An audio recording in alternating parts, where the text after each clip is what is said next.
जय श्री हरि। जय श्री कृष्णा। ओम नमः शिवाय। प्रिय भक्तजनों, आप सभी का मायरा वॉइस चैनल में हार्दिक स्वागत है। आप सभी का दिन शुभ और मंगलमय हो और विष्णु भगवान आप सभी पर अपनी कृपा बनाकर रखें। आज के इस वीडियो में हम सुनेंगे पौष माह का अध्याय 17, जिसमें विष्णु पुराण का अध्याय 17 सुनाऊंगी। तो प्रेम से बोलिए विष्णु भगवान की जय हो। विधर्मियों या वेद के अधिकार को अस्वीकार करते हैं, उनकी उत्पत्ति जैसा कि वशिष्ठ ने भीष्म को बताया है, दैत्यों द्वारा पराजित देवता विष्णु की स्तुति करते हैं। एक भ्रामक प्राणी या बुद्ध जो उनके शरीर से उत्पन्न हुए थे। इस प्रकार पूर्व काल में पवित्र और्ब ने महान राजा सागर से कहा, जब उन्होंने मनुष्यों द्वारा किए जाने वाले योग्य आचरण के विषय में पूछा था, और इस प्रकार मैंने तुमसे उन संपूर्ण आचरणों का वर्णन किया है जिनका उल्लंघन किसी को नहीं करना चाहिए। मैत्रेय, आदरणीय महोदय, आपने मुझे बताया है कि पितृ संस्कार कुछ व्यक्तियों की उपस्थिति में नहीं किया जाना चाहिए, जिसमें अपने विधर्मी लोगों का उल्लेख किया है। मैं यह जानना चाहता हूँ कि आपने उन नाम से किसे संबोधित किया है। कौन सी प्रथाएं किसी व्यक्ति को कैसे उपाधि प्रदान करती हैं, तथा आपने जिस प्रकार का उल्लेख किया है उसका चरित्र कैसा है। पाराशर, ऋग, यजुर और साम अनेक जातियों के 3 वेद हैं, और जो पापी इसे उतार फेंकता है उसे विधर्मी कहा जाता है। तीनों वेद सभी मनुष्यों के वस्त्र हैं, और जब वह इसे उतार कर फेंक देता है तो वे नंगे रह जाते हैं। इस विषय में मैंने अपने पितामह धर्मात्मा वशिष्ठ को महापुरुष भीष्म से जो कहते हुए सुना, वह सुनिए। प्राचीन काल में देवताओं और दानवों के बीच एक दिव्य वर्ष तक युद्ध हुआ था, जिसमें हृदय के नेतृत्व में दानवों ने देवताओं को पराजित किया था। परास्त देवता क्षीर सागर के उत्तरी तट पर भाग गए, जहां उन्होंने धार्मिक तपस्या करते हुए भगवान विष्णु से इस प्रकार प्रार्थना की। प्राणियों में प्रथम भगवान विष्णु उन शब्दों से प्रसन्न हो जो हम समस्त लोगों के स्वामी को प्रसन्न करने के लिए कहने जा रहे हैं। उनकी महान कारण के समस्त सृष्टि उत्पन्न हुई है, और जिनमें वे पुनः विलीन हो जाती हैं। कौन उसकी स्तुति करने में समर्थ है। हम लोग जो अपने शत्रुओं की विजय से लज्जित हुए हैं, तेरी महिमा करेंगे, यद्यपि तेरी सच्ची शक्ति और पराक्रम शब्दों की पहुँच में नहीं है। आप ही पृथ्वी, जल, अग्नि, वायु, आकाश, मन, स्थूल पदार्थ और आदि आत्मा है। यह समस्त मूल सृष्टि चाहे दृश्य रूप में हो या नहीं, आपके ही शरीर है। ब्रह्मा से लेकर समस्त जीवात्माएं देश और काल के अनुसार विविध हैं। आपकी जय हो। आप ब्रह्मा है, आपका पहला रूप जो सृष्टि के उद्देश्य से आपकी नाभि से निकले कमल से प्रकट हुआ, आपकी जय हो। आप इन सूर्य, रुद्र, वसु, अग्नि, वायु और यहाँ तक कि हम भी हैं। हे गोविंद, उन सब की जय हो जो पूर्णतः राक्षस हैं, जिनका सार अहंकार और विवेक का अभाव है, जो धैर्य या संयम से नियंत्रित नहीं होते। हे यक्ष, तुम्हारी जय हो, जिनका स्वभाव ध्वनियों से मोहित हो जाता है और जिनके तुच्छ हृदय में पूर्ण ज्ञान व्याप्त नहीं हो सकता। हे जनार्दन, तुम सभी राक्षसियों की जय हो, जो रात में घूमते अंधकार के गुण से उत्पन्न हुए हैं, भयंकर, धोखेबाज और क्रूर हैं। हे जनार्दन, तुम वह धन निष्ठा हो जो स्वर्ग में रहने वालों के पुण्यों का प्रतिफल देने का साधन है। आपकी जय हो, जो संतों के समान एक हैं, जिनका पूर्ण स्वभाव सदैव धन्य है, तथा जो समस्त पारगम्य तत्वों में अबाध रूप से भ्रमण करते हैं। हे सर्पवंशी, द्विभाषी, उतावले, क्रूर, भोगों से अतृप्त और धन से भरपूर, तेरी जय हो। आपकी जय हो। आप ऋषियों के समान एक हैं, जिनका स्वभाव पाप या दोष से मुक्त है, तथा जो ज्ञान और अशांति के एक रूप है। हे कमल नयन, आपकी जय हो। आप काल के समान हैं। आप कल्प के अंत में उत्पन्न समस्त वस्तुओं को बिना किसी पश्चाताप के खा जाते हैं। हे रुद्र, आपकी जय हो, जो देवताओं तथा अन्य सभी वस्तुओं को बिना किसी भेदभाव के निगल लेने के बाद भी प्रसन्नता से नृत्य करती हैं। हे जनार्दन, आप मनुष्य हैं और आप उस कर्म के परिणामों को विकसित करने वाले हैं जो कि अशुद्धता के गुण से उत्पन्न होता है। हे पाशविक पशु, हे विश्वात्मा, जो प्रकृति की ओर प्रवृत्त है, जो अंधकार के गुण से उत्पन्न है तथा 28 प्रकार की बाधाओं से घिरा हुआ है, तेरी जय हो, आपकी जय हो। आप वह प्रमुख आत्मा हैं जो वनस्पति जगत में विविधतापूर्ण और जो यज्ञ का सार है, जो ब्रह्मांड की पूर्णता को पूरा करने का साधन है, आपकी जय हो। आप ही सब कुछ हैं और जिनका आदि रूप ज्ञान के विषय स्वर्ग, पशु, मनुष्य और देवता हैं। हे कारणों के कारण परमात्मा, आपकी जय हो, जो हमसे तथा बुद्धि, जड़ आदि से बने हुए समस्त प्राणियों से भिन्न है तथा जिनकी आदि प्रकृति के साथ कोई तुलना नहीं की जा सकती। हे प्रभु, हम आपको प्रणाम करते हैं क्योंकि आप में ना तो कोई रंग है, ना विस्तार है, ना आकार है, ना ही कोई विशेष गुण है तथा जिनका सार जो कि शुद्धतम है केवल पवित्र ऋषियों द्वारा ही सराहा जा सकता है। हम आपको जो ब्रह्म स्वरूप है, अविनाशी हैं, जो हमारे शरीर में, अन्य सभी शरीरों में तथा सभी जीवित प्राणियों में स्थित है तथा जिनके अतिरिक्त और कुछ भी नहीं है, नमस्कार करते हैं। हम उन वासुदेव की स्तुति करते हैं जो आपके स्वामी हैं, जो मिट्टी रहित है, सभी वस्तुओं के बीज है, प्रलय से रहित है, अजन्मा है, शाश्वत है, जो मूलतः है आत्मा की सर्वोच्च अवस्था तथा त्वस्तता संपूर्ण ब्रह्मांड है। आपकी प्रार्थना समाप्त होने पर देवताओं ने भगवान श्री हरि को शंख, चक्र और गदा से सुसज्जित होकर गरुड़ पर सवार देखा। वे आपके सामने झुके और उससे बोले, हे प्रभु, हम पर दया करो और हमारी रक्षा करो। हम दैत्यों से सहायता के लिए आपके पास आए हैं। उन्होंने तीनों लोगों पर अधिकार कर लिया है और जो प्रसाद हमारा है उसे हड़प लिया है। इस बात का ध्यान रखते हुए कि वे वेद के नियमों का उल्लंघन न करें। यद्यपि हम और वे भी तुम्हारे ही अंश हैं जिनसे सभी प्राणी बने हैं, तथापि हम इस जगत को एकता के अज्ञान से प्रभावित तथा पृथक अस्तित्व की धारणा से युक्त देखते हैं। अपने अपने संप्रदाय कर्तव्यों में लगे हुए पवित्र शास्त्र द्वारा निर्धारित मार्गों का अनुसरण करते हुए तथा धार्मिक तपस्या करते हुए हमारे लिए उन्हें नष्ट करना संभव है। हे अथाह बुद्धि वाले, हे प्रभु, कृपया हमें कोई ऐसी युक्ति बताइए जिससे हम देवताओं के शत्रुओं का नाश कर सकें। जब महाबली विष्णु ने उनकी प्रार्थना सुनी तो उन्होंने अपने शरीर से एक मायावी रूप प्रकट किया जिससे उन्होंने देवताओं को दे दिया और इस प्रकार बोले, यह भ्रामक दर्शन दैत्यों को पूर्णतया भ्रमित कर देगा जिससे वे वेद मार्ग से भटककर मृत्यु को प्राप्त हो जाएंगे, क्योंकि सभी देवता, दानव या अन्य जो वेद के अधिकार हैं का विरोध करेंगे, वे संसार की रक्षा के लिए प्रयोग की गई मेरी शक्ति से नष्ट हो जाएंगे। तो जाओ और डरो मत, इस भ्रामक दर्शन को अपने आगे आने दो।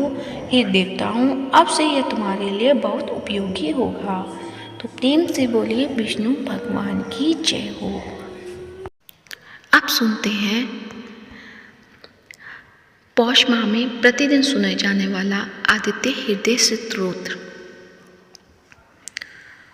ओम अस्य आदित्य हृदय स्तोत्र इस्यागस्य ऋषिनु छंद आदित्य हृदय भूतो भगवान ब्रह्मा देवता नस्ता शेष बिंगतया ब्रह्म विद्या सिद्धो सर्वत्र जय सिद्धो चा विनियोग नमस्त विष्टे जगत देख चतुषे जगस्पतुषी स्थिति नाश हेतवे त्रैन याय त्रिगुणात्म धारिणे विचित्रे नारायण शंकरात्मने। उधर थककर चिंता करते हुए श्री राम जी रणभूमि में खड़े थे। उतने में रावण भी युद्ध के लिए उनके सामने आ गया। यह देखकर अगस्त्य मुनि भी श्री रामचंद्र जी के पास गए और इस प्रकार बोले, सभी के हृदय में रमण करने वाले हे महाबाहो राम, यह गोपनीय स्तोत्र सुनो। इस युद्ध के जब से तुम अवश्य ही शत्रुओं पर विजय पाओगे। यह आदित्य हृदय स्तोत्र परम पवित्र और सभी शत्रुओं का नाश करने वाला है। इसके जब से सदा ही विजय की प्राप्ति होती है। यह नित्य अक्षय तथा परम कल्याणकारी स्तोत्र है। यह सभी मंगलों में भी मंगल और सभी पापों को नाश करने वाला यह स्तोत्र चिंता और शोक को मिटाने वाला और आयु को बढ़ाने वाला है, जो अनंत किरणों से शोभायान नित्य उदय होने वाले देवों और असुरों दोनों के द्वारा नमस्कृत है। तुम विश्व में अपनी प्रभा फैलाने वाले संसार के स्वामी भगवान भास्कर का पूजन करो। सभी देवता इनके रूप हैं। ये देवता अपने तेज और किरणों से जगत को स्फूर्ति प्रदान करते हैं। यही अपनी किरणों से देवता और असुरगण आदि सभी लोगों का पालन करते हैं। यही ब्रह्मा, शिव, स्कंद, प्रजापति, इंद्र, कुबेर, काल, समय, यम, चंद्रमा, वरुण आदि को प्रकट करने वाले हैं। ये पितरों, वसु, सादे, अश्विनी कुमारों, मरुदगण, मनु, वायु, अग्नि, प्रजा, प्राण और ऋतुओं को जन्म देने वाले प्रभा के पुंज हैं। इनके नाम आदित्य, सविता, सूर्य, खग, पूषा, गविस्थान, सुवर्ण सदृश्य, भानु, हिरण्यता, दिवाकर और हरिदश्म, सस्त्राची, सप्तसती, मरीचिमान, तिम्रो, मंथन, शंभु, त्वष्टा, मातंग, अंशुमान, हिरण्यगर्भ, शिशिर, तपन, भास्कर, रवि, अग्निगर्भ, आदित्य पुत्र, शंख, शिशिर, नाशन और व्योमनाथ, तम भेदी, ऋग, यजु और साम वेद के पारगामी, धन, वृष्टि, अपामित, विंध्य, विधि, प्लम्बंगम, आत्मी, मंडली, मृत्यु, पिंगल, सप्तापन, सभी को तप देने वाले, कवि, विष, महातेजस्वी, रक्त, सर्वबोधव, सबकी उत्पत्ति करने वाले हैं। नक्षत्र, ग्रह और तारों के अधिपति, विश्व भावन, विश्व की रक्षा करने वाले, तेजस्वियों में भी तेजस्वी और द्वादशात्मा को नमस्कार है। पूर्व गिरि उदयाचल तथा पश्चिम गिरि अस्ताचल के रूप में आपको नमस्कार है। तारों और ग्रहों के स्वामी तथा दिन के अधिपति को नमस्कार है, जो जय के रूप हैं, विजय के रूप हैं। हरे रंग के घोड़ों से युक्त रथ वाले भगवान को नमस्कार है। सहस्त्र किरणों के प्रभावान आदित्य भगवान को बारंबार नमस्कार है। उग्र, वीर तथा सारंग सूर्य देव को नमस्कार है। कमलों को विकसित करने वाले प्रचंड तेज वाले मातंग को नमस्कार है। आप ब्रह्मा, शिव और विष्णु के स्वामी हैं। सूर्य आपकी संज्ञा है। यह सूर्यमंडल आपका ही तेज है। आप प्रकाश से परिपूर्ण हैं। आपको स्वाहा करने वाले अग्नि स्वरूप हे रौद्र रूप आपको नमस्कार है। अज्ञान अंधकार के नाशक, शीत के निवारक तथा शत्रुओं के नाशक आपका रूप अप्रमेय है। कृतज्ञों नाश करने वाले देव और सभी ज्योतियों के अधिपति को नमस्कार है। आपकी प्रभा तप्त स्वर्ण के समान है। आप ही हरि, अज्ञान को हरने वाले, विश्वकर्मा, संसार की रचना करने वाले, तम अंधेरा के नाशक, प्रकाश रूप और जगत के साक्षी आपको नमस्कार है। हे रघुनंदन, भगवान सूर्यदेव ही सभी भूतों का संहार, रचना और पालन करते हैं। यही देव अपनी रश्मि से तप यानी गर्मी और वर्षा करते हैं। यही देव सभी भूतों के अंतर स्थित होकर उनके सो जाने पर भी जागते रहते हैं।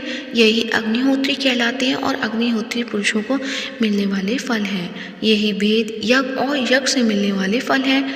यह देव संपूर्ण लोगों की क्रिया का फल देने वाले हैं। राघव, विपत्ति में, कष्ट में, कठिन मार्ग में और किसी भय के समय जो भी सूर्य देव का कीर्तन करता है उसे दुख नहीं सहना पड़ता। तुम एकाग्रचित होकर इन जगतपति देवाधिदेव का पूजन करो। इनका आदित्य हृदय स्तोत्र 3 बार जप करने से तुम अवश्य ही युद्ध में विजय पाओगे। हे महाबाहो, इसी क्षण तुम रावण का वध कर सकोगे। इस प्रकार मुनि अगस्त्य जिस प्रकार आए थे उसी प्रकार लौट गए। तब इस प्रकार अगस्त्य मुनि का उपदेश सुनकर महातेजस्वी राम जी का शोक दूर हो गया। प्रसन्न और प्रतिशील होकर, परम हर्षित सुचित होकर उन्होंने भगवान सूर्य की ओर देखते हुए 3 बार आदित्य हृदय स्तोत्र का 3 बार जप किया। तत्पश्चात राम जी ने धनुष उठाकर युद्ध के लिए आए हुए रावण को देखा और उत्साह से भरकर सभी यत्नों से रावण के निश्चय किया। तब देवता के मध्य में खड़े हुए सूर्यदेव ने प्रसन्न होकर श्री राम जी की ओर देखकर निशाचर राक्षस के राजा का विनाश का समय निकट जानकर प्रसन्नता पूर्वक कहा कि अब जल्दी करो। इत्यादि श्रीमद् रामायणे वाल्मीकि आदित्य काव्य युद्ध कांडे 25 सर्ग। वो सच्चे दरबार की जय हो, सूर्य भगवान की जय हो। अब सुनते हैं लप्सी और तपसी की कहानी। सभी कहानियों के बाद इस कहानी को अवश्य सुनना चाहिए। और यह भी कहा जाता है कि लप्सी का फल लप्सी को मिले, तपसी का फल तपसी को मिले और हमारी पूजा पाठ का फल हमें मिले। अब सुनिए लप्सी तपसी की कहानी। एक लप्सी था, एक तपसी था। तपसी हमेशा भगवान की तपस्या में लीन रहता था। लपसी रोजाना 1.25 सेर की लापसी बनाकर भगवान का भोग लगाकर जीम लेता था। एक दिन दोनों लड़ने लगे। तपसी बोला, मैं रोज भगवान की तपस्या करता हूँ, इसलिए मैं बड़ा हूँ। लपसी बोला, मैं रोज भगवान को 1.25 सेर लापसी का भोग लगाता हूँ, इसलिए मैं बड़ा हूँ। नारद जी वहाँ से गुजर रहे थे। दोनों को लड़ता देखकर उसने पूछा कि तुम क्यों लड़ रहे हो? तपसी ने खुद के बड़ा होने का कारण बताया और लपसी ने अपना कारण बताया। नारद जी बोले, तुम्हारा फैसला मैं ही कर दूंगा। दूसरे दिन लपसी और तपसी नहाकर अपनी रोज की भक्ति करने आए तो नारद जी ने छुपकर 1.25 करोड़ की एक अंगूठी उन दोनों के आगे रख दी। तपसी की नज़र जब अंगूठी पर पड़ी तो उसने चुपचाप अंगूठी उठाकर अपने नीचे दबा ली। लपसी की नज़र अंगूठी पर पड़ी लेकिन उसने ध्यान नहीं दिया। भगवान को भोग लगाकर लापसी खाने लगा। नारद जी सामने आए तो दोनों ने पूछा कि कौन बड़ा?